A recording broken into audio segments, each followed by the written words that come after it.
The SCP Foundation. Secure, contain, protect.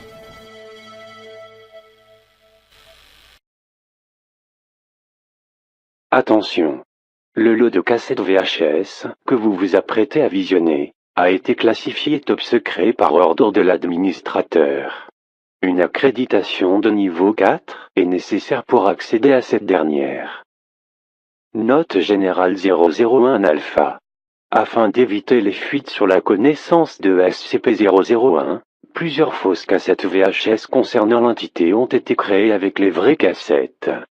Tous les dossiers concernant la nature de SCP-001, y compris les faux, sont protégés par un agent mémétique destiné à provoquer immédiatement un arrêt cardiaque de tous les membres du personnel non autorisé tentant d'accéder aux fichiers. Révéler la vraie nature de SCP-001 au grand public est une cause d'exécution, sauf en vertu. Avertissement. Tous les membres du personnel non autorisé accédant aux fichiers seront immédiatement supprimés par un agent mémétique tueur de Berryman Langford. Seul le personnel autorisé peut être protégé contre cet agent. Continuer la lecture de cette cassette VHS sans l'inoculation requise entraînera un arrêt cardiaque immédiat, suivi de la mort. Votre soif de curiosité pourrait vous coûter la vie. Vous êtes désormais prévenu. Agent mémétique tueur activé. Signe de vie confirmé. Suppression des verrouillages de sécurité. Bienvenue, membre du personnel autorisé.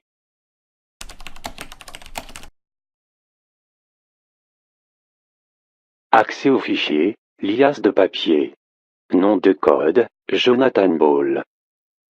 À ce jour, aucune procédure de confinement adéquate n'a été développée pour maîtriser les risques potentiellement causés par SCP-001. Ceci est dû, en partie, à la nature controversée de l'objet et au débat concernant la nécessité de son confinement. Cette controverse est à l'origine des variations de classe de l'objet et de ses procédures de confinement.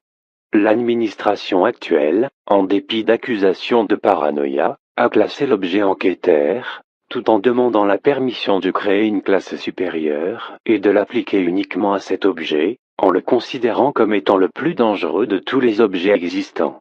La raison de cette classification et de cette attitude vis-à-vis de SCP-001 est expliquée dans la description et les notes. SCP-001, de classe Keter, est une simple liasse de papier agrafée ensemble sur le coin supérieur gauche. La feuille du dessus est une page de garde où est inscrit simplement « Rapport confidentiel sur les objets spéciaux, secrets ». Le nombre de feuilles agrafées à cette page est indéterminé et varie de 3 à 30. Le rapport n'est pas signé et son origine est inconnue. La première apparition de ce rapport fut lorsqu'il apparut sur le bureau de qui est décédé depuis. Le rapport, à ce moment-ci, décrivait la salle vivante, alias SCP-002. Brièvement après avoir lu le rapport avec incrédulité, fut contacté par téléphone à propos du dit objet. La fois suivante où consulta SCP-001, celui-ci ne décrivit plus la salle vivante, mais la carte mère biologique, soit SCP-003. Ferma aussitôt SCP-001, pensant qu'il s'agissait d'un rapport différent, et chercha le rapport originel sur SCP-002. Ne le trouvant pas, il rouvrit SCP-001, et découvrit cette fois qu'il ne décrivait non plus SCP-003, mais les 12 clairouillés et la porte, soit SCP-004. Ferma le rapport une nouvelle fois, et le rouvrit immédiatement pour y lire le passe-partout, donc SCP-005. Ce qu'ont pu être les actions suivantes est inconnu. Les objets susmentionnés furent découverts sous des délais variables suivant cet incident. La recherche concernant la corrélation entre SCP-001 et tous les autres objets est insuffisante. Toutefois, il a été établi que tout événement menant à la découverte du nouvel objet SCP a suivi l'apparition d'un rapport sur cet objet, sous la page de garde de SCP-001. L'administration actuelle considère cette coïncidence comme la preuve d'une connexion causale. À l'heure actuelle, SCP-001 est situé dans une mallette verrouillée par code, faite d'un alliage plombé et renforcé de titane. La mallette et la pièce la contenant sont surveillées continuellement par des caméras de sécurité.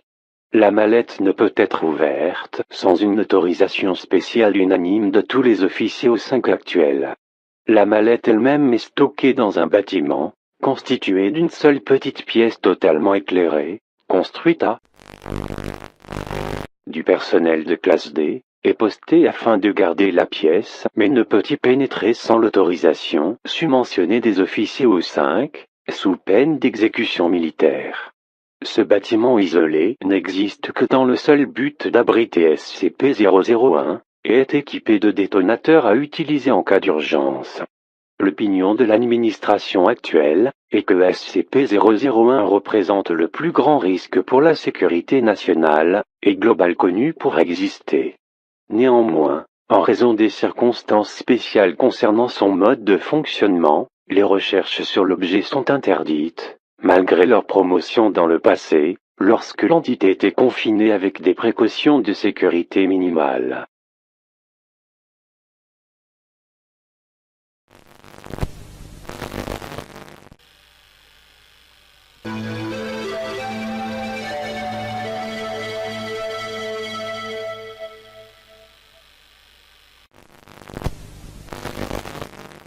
Note. Il reste à découvrir si SCP-001 doit être vu comme un système d'alerte préalable, ou si l'entité doit être vue comme le créateur des objets requérant un confinement spatial. Toutefois, cette distinction n'a pas d'importance aux yeux de l'administration actuelle. Le fait est qu'aucun nouvel objet SCP n'apparaîtant que SCP-001 n'est pas ouvert et lu. C'est pour cette raison que l'administration actuelle refuse de répéter les erreurs du passé, erreurs qui ont résulté en plus d'un millier d'objets SCP, arrivant à la connaissance de l'unité SCP. Les arguments concernant la non-létalité de SCP-001 lui-même, son utilisation théoriquement bénéfique comme système d'alerte contre les SCP, ou son utilisation comme créateur d'armes biologiques ou non, n'ont pas convaincu l'administration actuelle, tout comme les arguments critiquant les procédures de confinement extrêmes employées face à un objet qui ne démontre aucune qualité néfaste, et qui n'est pas animé par nature. Les critiques doivent se rappeler que ces procédures ne sont pas destinées à confiner l'objet lui-même, mais à l'isoler de l'interaction humaine, qui est considérée comme le véritable risque. Bien que l'administration actuelle refuse de retirer l'objet de l'isolation sans autorisation spéciale, comme mentionné plus haut, les précédentes administrations ont utilisé quotidiennement l'objet, et les futures administrations reproduiront sans doute le même comportement. Néanmoins, l'opinion de l'administration actuelle est que, à moins que SCP-001 ne soit détruit, il doit être confiné jusqu'à ce que la responsabilité de son confinement n'incombe aux administrations futures.